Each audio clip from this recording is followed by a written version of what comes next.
नमस्कार दोस्तों, स्वागत करता हूं आपका आपके इस यूट्यूब चैनल स्टडी विद कैल सर में।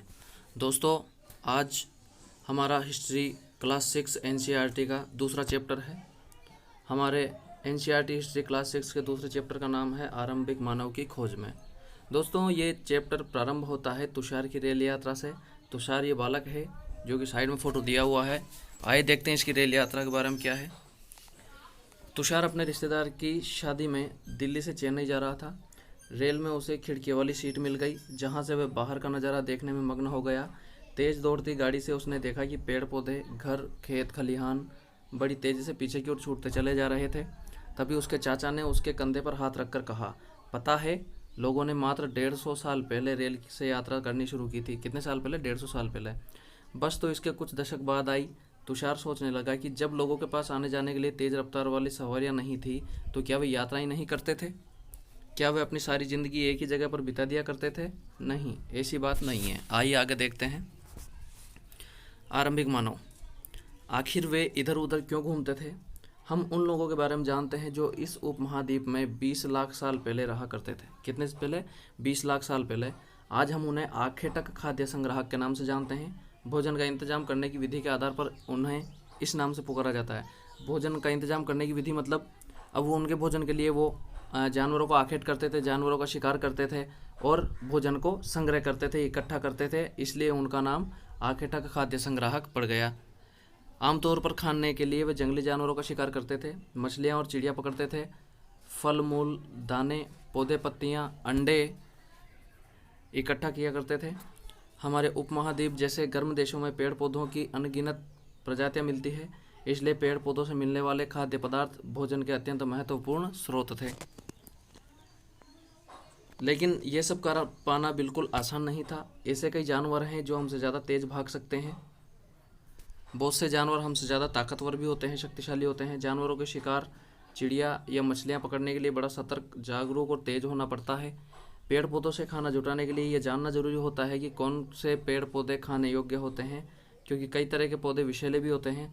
साथ ही फलों के पकने के समय की जानकारी भी जरूरी होती है। तो किसी भी पेड़ पौधे को खाने से पहले हमें ये जानना होता है कि उसकी विशेषताएं क्या है, वो खाने योग्य है या नहीं है। अगर अपन ने गलती से किसी पौधे को खा लिया या उसकी पत्तियाँ खा लिया, उसका कुछ हिस्सा खा लिया और अगर वो विषैला निकला तो वो हमारे शरीर पर दुष्प्रभाव डाल सकता है। इसलिए हमें ये जानना जरूरी होता है कि भाई पौधा खाने लायक है या नहीं है, पेड़ इसका भाग खाने लायक है या नहीं है, इस प्रकार।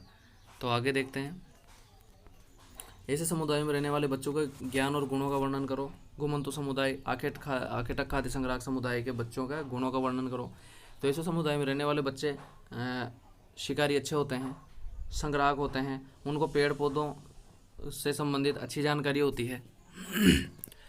आखेटक खाद्य संग्राहक समुदाय के लोगों के एक जगह से दूसरी जगह पर घूमते रहने के पीछे कम से कम 4 कारण हो सकते हैं। तो आइए देखते हैं वो 4 कारण कौन से। पहला कारण कि अगर वे एक ही जगह पर ज़्यादा दिनों तक रहते तो आसपास के पौधों, फलों और जानवरों को खाकर समाप्त कर देते थे, इसलिए भोजन की तलाश में उन्हें दूसरी जगहों पर जाना पड़ता था। तो पहला कारण, अगर वो लोग किसी एक ही जगह पर रहते थे, माना कि अगर वो इस जगह पर रहते हैं तो यहाँ मिलने वाला भोजन, यहाँ मिलने वाले जानवर सभी को समाप्त कर देंगे, तो फिर यहाँ कमी पड़ने लगेगी।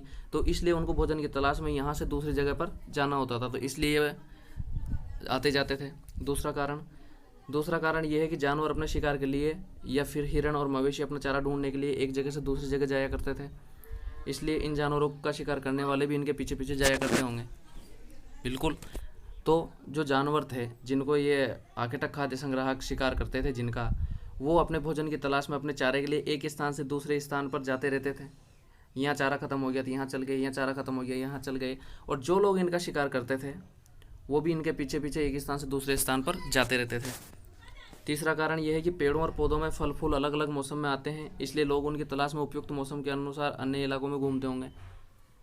भाई, हर प्रकार के पेड़ पौधे अलग अलग होते हैं और अलग अलग पेड़ पौधों में अलग अलग मौसम में फल आते हैं, तो उनकी मौसमी ऋतु के अनुसार ये लोग एक स्थान से दूसरे स्थान पर उपयुक्त मौसम में एक स्थान से दूसरे स्थान पर जाते रहते थे, ताकि उनको उपयुक्त मौसम में उपयुक्त पेड़ पौधों के फल प्राप्त हो सके। और चौथा कारण यह है कि पानी के बिना किसी भी प्राणी या पेड़ पौधे का जीवित रहना संभव नहीं होता, और पानी झीलों, झरनों तथा नदियों में ही मिलता है। यद्यपि कई नदियों और झीलों का पानी कभी नहीं सूखता, कुछ झीलों और नदियों में पानी बारिश के बाद ही मिल पाता है, इसलिए ऐसी झीलों और नदियों के किनारे बसे लोगों को सूखे मौसम में पानी की तलाश में इधर उधर जाना पड़ता होगा। इसके अलावा लोग अपने नाते रिश्तेदारों या मित्रों से मिलने भी जाया करते होंगे। यहाँ ये स्मरण रखना जरूरी है कि ये सभी लोग पैदल यात्राएं करते थे। तो हम जानते हैं कि जो प्राणी है, वो प्राणी चाहे जानवर हो इंसान हो, वो सभी पानी के बिना जीवित नहीं रह सकते। जल ही जीवन है, अपन जानते हैं। तो पानी के आसपास रहते हैं। अब बहुत सारे जो स्रोत है, जैसे नदी है तो 12 मासी होती है, बहुत सारी झीलें 12 महीने तक पानी उपलब्ध रहता है, लेकिन बहुत सारी झीलों में कुछ मौसम में ही पानी उपलब्ध रहता है। तो माना कि यहाँ पर लोग रहते हैं, यहाँ अगर किसी मौसम में पानी सूख गया तो इन लोगों को पानी की तलाश में यहाँ से दूसरे स्थान पर जाना होता था, या फिर अपने नातेदारों रिश्तेदारों से मिलने के लिए भी लोग आवागमन करते थे। तो हमने देखा कि यहाँ पर लोगों के एक स्थान से दूसरे स्थान पर जाने के 4 कारण थे। पहला कारण, एक ही स्थान पर ज़्यादा दिन रहने के कारण वहाँ जानवर और भोजन समाप्त हो जाता था, तो भोजन की तलाश में उन लोगों को दूसरे स्थान पर जाना पड़ता था। दूसरा कारण, हमने देखा कि जो जानवर थे वो चारे की तलाश में एक स्थान से दूसरे स्थान पर जाते रहते थे, और उनके पीछे पीछे शिकारियों को भी एक स्थान से दूसरे स्थान पर जाना पड़ता था। तीसरा कारण, अलग अलग पेड़ पौधों में अलग अलग मौसम में फल आते हैं, तो उपयुक्त मौसम में पेड़ पौधों का लाभ लेने के लिए या पेड़ पौधों से खाद्य सामग्री एकत्रित करने के लिए लोगों को मौसम के अनुसार अलग अलग जगहों पर जाना पड़ता था। चौथा कारण, पानी के स्रोतों के निकट रहने के लिए एक स्थान से दूसरे स्थान पर जाते थे। जैसे कि किसी स्थान पर अगर पानी विशेष मौसम में ख़त्म हो जाए तो उस समय लोगों को पानी की तलाश में दूसरे स्थानों पर जाना पड़ता था। तो ये अपने देखे 4 कारण लोगों के एक स्थान से दूसरे स्थान पर जाने के। आरंभिक मानव के बारे में जानकारी कैसे मिलती है, आइए देखते हैं। पुरातत्वविदों को कुछ ऐसी वस्तुएं मिली है जिनका निर्माण और उपयोग आखे तक खाद्य संग्रह किया करते थे। ये संभव है कि लोगों ने अपने काम के लिए पत्थरों, लकड़ियों और हड्डियों के औजार बनाए हों। इनमें से पत्थरों के औजार आज भी बचे हैं। पत्थरों के औजार ये देखिए, ये औजार पत्थरों के हैं, इनके बारे में दिया हुआ है। पत्थर से बने औजार, ये पत्थरों से बने प्राचीनतम औजार है। क समूह वाले और ख समूह वाले, इन्हें कई हजार साल बाद बनाया गया। देखिए ये क समूह वाले है जो ये प्राचीनतम औजार है, और इनको कई हजार साल बाद में बनाया गया ख समूह वालों को। आगे देखते हैं, इन्हें और बाद में बनाया गया ग समूह वालों को, और इन्हें लगभग 10,000 साल पहले बनाया गया घ वालों को। इन्हें और बाद में बनाया, और इन्हें 10,000 साल पहले बनाया। इस प्रकार से ये गुटी का पत्थर है जो प्राकृतिक रूप से पाए जाते हैं प्रकृति में। तो इस प्रकार हम देख सकते हैं इन औजारों को देख करके, जैसे जैसे आधुनिक समय आता गया, जैसे जैसे वर्तमान के करीब आते गए, वैसे वैसे पत्थरों के औजार जो है वो हल्के होते गए, पतले होते गए और नुकीले होते गए। ये देख सकते हैं कि जो पहले का औजार है ये थोड़े भारी थे, मोटे थे और कम नुकीले थे। उसके बाद थोड़े हल्के औजार बने, पतले बने, नुकीले बने। उसके बाद और पतले तथा नुकीले बने, तथा जो 10,000 साल पहले औजार बनाए गए वो ज़्यादा ही नुकीले और पतले थे, हल्के भी थे। आइए आगे देखते हैं। इनमें से कुछ औजारों का उपयोग फल फूल काटने, हड्डियां और मांस काटने तथा पेड़ों की छाल और जानवरों की खाल उतारने के लिए किया जाता था। कुछ के साथ हड्डियां या लकड़ियों के मुट्ठे लगाकर भाले और बाण जैसे हथियार बनाए जाते थे। कुछ उपकरणों में हड्डियां और लकड़ियों के मुट्ठे लगा करके बाण और भाले जैसे हथियार बनाते थे। कुछ औजारों से लकड़ियाँ काटी जाती थी। लकड़ियों का उपयोग ईंधन के साथ साथ झोंपड़ियाँ और औजार बनाने के लिए भी किया जाता था। ये देखिए, अपन यहाँ देख सकते हैं जो ये औजार है, इस औजार का प्रयोग मिट्टी खोद कर वहाँ से जड़ वगैरह खाने की सामग्री प्राप्त करने के लिए खोदने में किया जाता था। और इधर जो ये है, इसका एक सुई के विकल्प के रूप में उपयोग किया जाता था। जानवरों के खाल आदि को सिलकर वस्त्र बनाने के लिए, तो सिलने के लिए सुई के विकल्प के रूप में इसका उपयोग किया जाता था। आगे देखते हैं, रहने की जगह निर्धारित करना। मानचित्र 2 देखो, आगे देखेंगे। लाल त्रिकोण वाले स्थान वे पूरा स्थल हैं जहाँ पर आखे तक खाद्य संग्राहकों के होने के प्रमाण मिले हैं। इनके अलावा भी और कई स्थानों पर आखे तक खाद्य संग्राहक रहते थे। मानचित्र में सिर्फ कुछ गिने चुने स्थान ही चिन्हित किए गए हैं। कई पूरा स्थल नदियों और झीलों के किनारे पाए गए हैं। आगे आइए देखते हैं। ये इसमें लाल त्रिकोण, एक तो ये भीमबेटका, उसके अलावा हुंसगी और यह कुरनूल गुफा है। ये लाल त्रिकोण वाले स्थान है। इनके बारे में, ये पूरा स्थल है जहाँ पर आखे तक खाद्य संग्राहकों को होने के प्रमाण मिले हैं। इनके अलावा भी और कई स्थानों पर आखे तक खाद्य संग्राहक रहते थे। मानचित्र में सिर्फ कुछ गिने चुने स्थान ही दिए गए हैं। कई पूरा स्थल नदियों और झीलों के किनारे भी पाए गए। आगे देखते हैं इनके बारे में। चूँकि पत्थर के उपकरण बहुत महत्वपूर्ण थे, क्योंकि पत्थर के उपकरण बहुत महत्वपूर्ण थे, इसलिए लोग ऐसी जगह ढूंढते रहते थे जहाँ अच्छे पत्थर मिल सके। अब अच्छे पत्थरों वाली जगह क्यों ढूंढते थे? क्योंकि उनको पत्थरों से औजार बनाने होते थे। जहाँ तक अच्छे पत्थर नहीं मिलेंगे, अच्छे औजार नहीं बन सकते, इसलिए वे लोग ऐसे स्थान ढूंढते रहते थे जहाँ अच्छे पत्थर मिल सके। जहाँ लोग पत्थरों से औजार बनाते थे उन स्थलों को उद्योग स्थल कहते थे। तो जहाँ पर लोग औजार बनाते थे उन्हें उद्योग स्थल कहते थे। हमें इन उद्योग स्थलों के बारे में जानकारी कैसे मिलती है? आमतौर पर हमें ऐसी जगहों पर पत्थर के बड़े बड़े टुकड़े मिलते हैं। अब उद्योग स्थल है, वहाँ बनाएंगे, कुछ भी निर्माण करेंगे तो कुछ टुकड़े उकड़े मिलेंगे, और ऐसे उपकरण मिलते हैं जिन्हें लोग इन स्थलों पर छोड़ गए क्योंकि वे ठीक नहीं बने होंगे, जैसा वे बनाना चाहते होंगे वैसे नहीं बने होंगे, तो उनको वहीं छोड़िए। साथ ही औजार बनाने के बाद पत्थरों के टूटे फूटे टुकड़े भी इन स्थलों पर मिलते हैं। जैसे किसी का भी अगर औजार बनाए पत्थर का, तो उसमें से उसको काट छाँट के एक निश्चित आकृति प्रदान करना होता था, तो वहाँ टुकड़े मिलते हैं। कभी कभी लोग इन स्थलों पर कुछ ज़्यादा समय तक रहा करते थे। ऐसे स्थलों को आवासीय और उद्योग स्थल कहते हैं। जहाँ पर लोग ज़्यादा समय तक रहे उनको आवासीय और उद्योग स्थल कहते हैं। इधर देखते हैं भीमबेटका के बारे में। आवासीय पूरा स्थल उन्हें कहते हैं जहाँ लोग रहा करते थे। इन गुफाओं में कंदराओं जैसे वे स्थल हैं जिन्हें यहाँ दर्शाया गया है। लोग इन गुफाओं में इसलिए रहते थे क्योंकि यहाँ उन्हें बारिश, धूप और हवाओं से राहत मिलती थी। तो लोग गुफाओं में क्यों रहते थे? क्योंकि वहाँ उन्हें बारिश, धूप और हवाओं से राहत मिलती थी, सुरक्षा मिलती थी। ऐसी प्राकृतिक गुफाएं विंध्य और दक्कन के पर्वतीय इलाकों में मिलती है जो नर्मदा घाटी के पास है। आइए आगे देखते हैं। ऐसे पहाड़ों पर्वतों में इनकी गुफाएं होती थी। ये देखिए पूरा स्थल उस स्थान को कहते हैं जहां औजार, बर्तन और इमारतें जैसी वस्तुओं के अवशेष मिलते हैं। ऐसी वस्तुओं का निर्माण लोगों ने अपने काम के लिए किया था और बाद में वे उन्हें वहीं छोड़ गए। ये ज़मीन के ऊपर, अंदर, कभी कभी समुद्र और नदी तल में भी पाए जाते हैं। इन पुरा स्थलों के बारे में आपको अलग अध्याय में बताया जाएगा। आगे देखते हैं पाषाण औजारों का निर्माण। पाषाण उपकरणों को प्राय दो तरीकों से बनाया जाता था। पत्थर से पत्थर को टकराना, यानी जिस पत्थर से कोई औजार बनाना होता था उसे एक हाथ में लिया जाता था और दूसरे हाथ से एक पत्थर का हथौड़ी जैसा इस्तेमाल होता था। इस तरह आघात करने वाले पत्थर से दूसरे पत्थर पर तब तक शल्क निकाले जाते थे जब तक वांछित आकार वाला उपकरण न बन जाए। जैसे कि इस हाथ में ये पत्थर पकड़ लिया और इस हाथ में से ये पत्थर से इस पर चोट की जाती थी जब तक कि इसके शल्क निकाले जाते थे, जब तक कि इससे एक वांछित आकृति नहीं बन जाए तब तक इस पत्थर से एक हाथ में पत्थर लेकर के दूसरे हाथ से में पत्थर लेकर उससे इस पर चोट की जाती थी, इससे शल्क निकाले जाते थे। दूसरे तरीके को दबाव शल्क तकनीक कहा जाता है। इसमें करोड़ को एक स्थिर सतह पर टिकाया जाता था और इस करोड़ पर हड्डी या पत्थर रखकर उस पर हथौड़ी नुमा पत्थर से शल्क निकाले जाते थे जिससे वांछित उपकरण बनाए जाते हैं। इधर देखिए पाषाण उपकरण कैसे बनाए जाते थे। इसके लिए अपनाई गई दो तकनीकों में से एक यहाँ दर्शाई गई है। बताओ ये कौन सी है? ये देखे, अपन देख सकते हैं कि एक हाथ में पत्थर लिया हुआ है, दूसरे हाथ में एक हथौड़ी नुमा पत्थर है और उससे इस पर चोट की जा रही है। इसके शल्क निकाले जा रहे हैं जब तक कि वांछित आकृति नहीं मिल जाए। तो पहले वाली प्रक्रिया है। आग की खोज। मानचित्र 2 में कुरनूल गुफा ढूंढो। यहाँ राख के अवशेष मिले हैं। इसका मतलब यह है कि आरंभिक लोग आग जलाना सीख गए थे।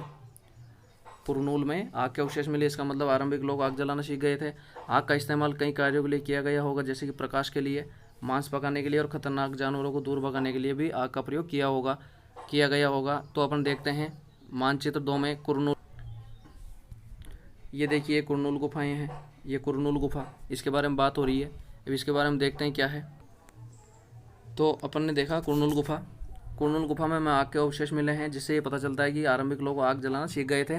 आग का प्रयोग जानवरों को दूर भगाने के लिए, मांस पकाने के लिए और प्रकाश के लिए भी किया जाता था। बदलती जलवायु। लगभग 12,000 साल पहले दुनिया की जलवायु में बड़े बदलाव आए और गर्मी बढ़ने लगी। 12,000 साल पहले दुनिया की जलवायु में बड़े बदलाव आए और गर्मी बढ़ने लगी। इसके परिणाम स्वरूप कई क्षेत्रों में घास वाले मैदान बनने लगे। कई क्षेत्रों में घास वाले मैदान बने, और जब घास वाले मैदान बनेंगे तो क्या होगा कि घास खाकर जिंदा रहने वाले जानवरों की संख्या में वृद्धि होगी। जैसे हिरण, बारहसिंगा, भेड़, बकरी, गाय जैसे उन जानवरों की संख्या बढ़ी जो घास खाकर जिंदा रह सकते थे। जब घास में वृद्धि हुई तो घास खाकर जिंदा रहने वाले जानवरों की संख्या में भी बढ़ोतरी हुई। जो लोग इन जानवरों का शिकार करते थे वे भी इनके पीछे पीछे आए और इनके खाने पीने की आदतों और प्रजनन के समय की जानकारी हासिल करने लगे। जो लोग इन शाकाहारी जंतुओं, घास खाने वाले जंतुओं का शिकार करते थे वो इनके पीछे पीछे आए और इनके खाने पीने की आदतों और प्रजनन के समय की जानकारी हासिल करने लगे। हो सकता है कि तब लोग इन जानवरों को पकड़कर अपनी ज़रूरत के अनुसार पालने की बात सोचने लगे हो। साथ ही इस काल में मछली भी भोजन का महत्वपूर्ण स्रोत बन गई। 12,000 साल पहले के बाद मछली भी भोजन का महत्वपूर्ण स्रोत बन गई। इसी दौरान उपमहाद्वीप के भिन्न भिन्न इलाकों में गेहूं और जौ और धान जैसे अनाज प्राकृतिक रूप से उगने लगे थे। इसी दौरान भिन्न भिन्न इलाकों में गेहूं, जौ और धान जैसे अनाज प्राकृतिक रूप से उगने लगे थे। शायद महिलाओं, पुरुषों और बच्चों ने इन अनाजों को भोजन के लिए बटोरना शुरू कर दिया होगा। साथ ही वे यह भी सीखने लगे होंगे कि ये अनाज कहाँ उगते थे और कब पककर तैयार होते थे। ऐसा करते करते लोगों ने इन अनाजों को खुद पैदा करना सीख लिया होगा। इधर देखते हैं नाम और तिथियाँ। हम जिस काल के बारे में पढ़ रहे हैं, पुरातत्वविदों ने उसके बड़े बड़े नाम रखे हैं। आरंभिक काल को वह पुरापाषाण काल कहते हैं। आरंभिक काल को क्या कहते हैं? पुरापाषाण काल। ये दो शब्द पुरा यानी प्राचीन और पाषाण यानी पत्थर से बना, अर्थात प्राचीन पत्थर। यह नाम पुरा स्थलों से प्राप्त पत्थर के औजारों के महत्व को बताता है। पुरापाषाण काल 20 लाख साल पहले से 12,000 साल पहले के दौरान माना जाता है। जो पुरापाषाण काल है वो 20 लाख साल पहले से 12,000 साल पहले के दौरान। इस काल को भी 3 भागों में विभाजित किया गया है: आरंभिक, मध्य और उत्तर पाषाण युग। मानव इतिहास की लगभग 99% कहानी इसी काल के दौरान घटित हुई। पुरापाषाण काल। जिस काल में हमें पर्यावरणीय बदलाव मिलते हैं उसे मेसोलिथ यानी मध्य पाषाण युग कहते हैं। इसका समय लगभग 12,000 साल पहले से लेकर 10,000 साल पहले तक माना गया है।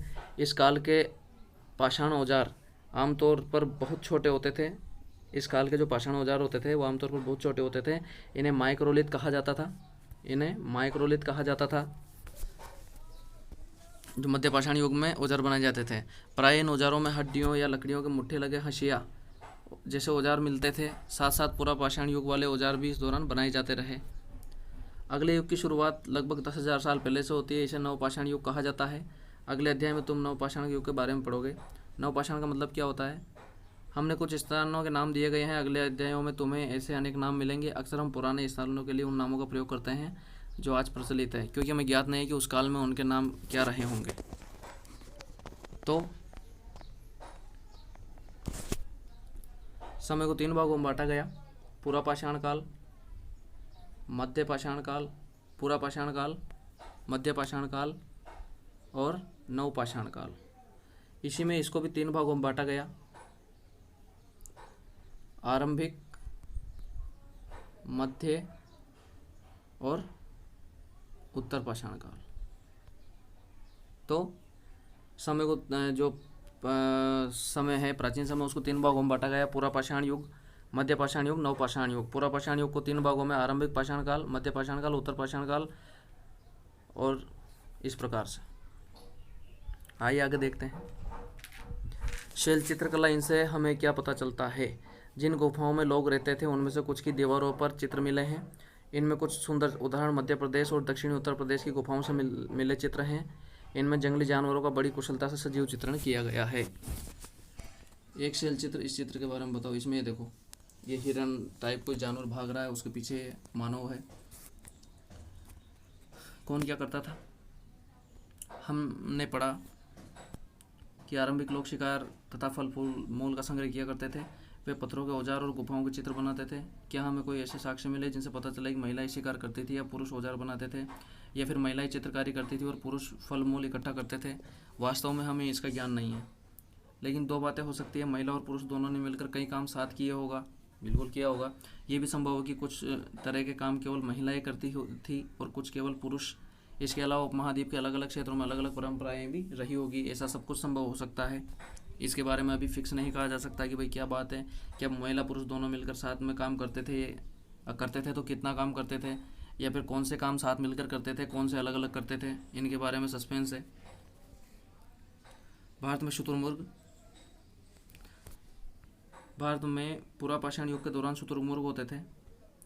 महाराष्ट्र के पटनेपुरा स्थल से शुतुरमुर्ग के अंडों के अवशेष मिले हैं। कुछ छिलकों पर चित्रांकन भी मिलता है। इन अंडों से मनके भी बनाए जाते थे। हुस्की का सूक्ष्म निरीक्षण, मानचित्र 2 पर हुस्की ढूंढिए। अपने देखा था कुरनूल के पास में। यहाँ पर पुरापाषाण युग के कई पुरास्थल मिले थे। कुछ पुरास्थलों से अलग अलग कार्यों में लाए जाने वाले कई प्रकार के औजार मिले थे। ये संभवतः आवास और उद्योग स्थल रहे होंगे। कुछ छोटे पुरास्थलों में भी औजार बनाए जाने के प्रमाण मिले हैं। इनमें से कुछ पुरास्थल झरनों के निकट थे। अधिकांश औजार चूना पत्थरों से बनाए जाते थे। अधिकांश औजार जो है हुस्की नामक स्थान पर जो मिले हैं वो अधिकतर औजार चूना पत्थरों से बनाए जाते थे। आइए आगे देखते हैं। अन्यत्र अपने एटलस में फ्रांस ढूंढो। ये चित्र फ्रांस की गुफा का है। इस पुरास्थल की खोज लगभग 100 साल पहले एक 4 स्कूली छात्रों ने की थी, जो फ्रांस का गुफा है उस चित्र की। इस तरह के चित्र लगभग 20,000 साल पहले से लेकर 10,000 साल पहले के बीच बनाए गए होंगे। इनमें कई जानवरों के चित्र हैं। इनमें जंगली घोड़े, गाय, भैंस, गेंडा, रेंडियर, बारहसिंगा और सूरों को गहरे चमकीले रंगों से चित्रित किया गया है। इन रंगों को लौह, अयस्क और चारकोल जैसे खनिज पदार्थों से बनाया जाता था। इन रंगों को लौह, अयस्क और चारकोल जैसे खनिज पदार्थों से बनाया जाता था। ये संभव है कि इन चित्रों को उत्सवों के अवसर पर बनाया जाता था, या फिर इन्हें शिकारियों द्वारा शिकार पर निकलने से पहले कुछ अनुष्ठानों के लिए बनाया गया होगा। ये देखिए, ये चित्र फ्रांस की गुफा का। ये एक जानवर है, ये शायद इसके नहीं, दोनों जानवर ही हैं। इसमें आगे देखते हैं। उपयोगी शब्द हैं आखेटक, खाद्य संग्राहक। जो अपने भोजन के लिए आखेट करते हो तथा अपने भोजन का संग्रह करते हो उन्हें आखेटक, खाद्य संग्राहक कहते हैं। पुरा स्थल, जहाँ पर प्राचीन वस्तुएं मिलती हैं उन्हें पुरा स्थल कहते हैं। उद्योग स्थल, जहाँ पर प्राचीन पाषाण उपकरण बनाए जाते थे उन्हें उद्योग स्थल कहा गया। आवासीय स्थल, जहाँ पर आखेटक, खाद्य संग्राहक लोग रहते थे उन्हें आवासीय स्थल कहा गया, ज़्यादा दिन तक रहते थे। पूरा पाषाण काल, मध्य पाषाण, ये एक काल का विभाजन है। पूरा पाषाण काल, पूरा पाषाण युग, मध्य पाषाण युग और नवपाषाण युग। पूरा पाषाण काल 3 भागों में, आरंभिक, मध्य और उत्तर पाषाण काल। इधर ये लघु पाषाण जो है, मध्य पाषाण काल में जो उपकरण बनाए जाते थे पाषाण के, पत्थर के, उन्हें लघु पाषाण कहा जाता था। आगे देखते हैं। कुछ महत्वपूर्ण तिथियां हैं। मध्य पाषाण युग जो है वो 12,000 साल पहले से 10,000 साल पहले तक था, और नवपाषाण युग है वो 10,000 साल पहले से प्रारंभ हुआ। इस प्रकार आज अपना ये अध्याय समाप्त होता है। आपसे निवेदन है, अगर आपको वीडियो पसंद आए तो इसे लाइक करें, कमेंट करें, शेयर करें, ताकि अन्य को भी इसका फ़ायदा हो सके। साथ ही साथ चैनल को सब्सक्राइब करें और साथ में बेल आइकन का बटन दबाएं, ताकि आने वाली वीडियो आपको बहुत जल्द मिल सके। धन्यवाद।